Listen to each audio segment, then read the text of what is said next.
रात के ना कब मुलाकात करेलू, रात के ना कब मुलाकात करेलू। खाली फोनवे पर, खाली फोनवे पर, खाली फोनवे पर गंदा गंदा बात करेलू। खाली फोनवे पर गंदा गंदा बात करेलू, खाली फोनवे पर गंदा गंदा बात करेलू।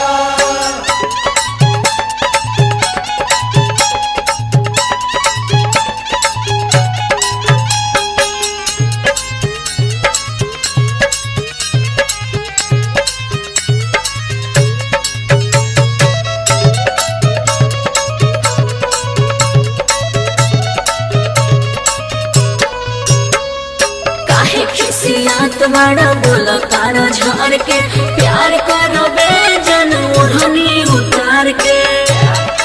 अच्छा खाली झूठ पर झूठ। कैसे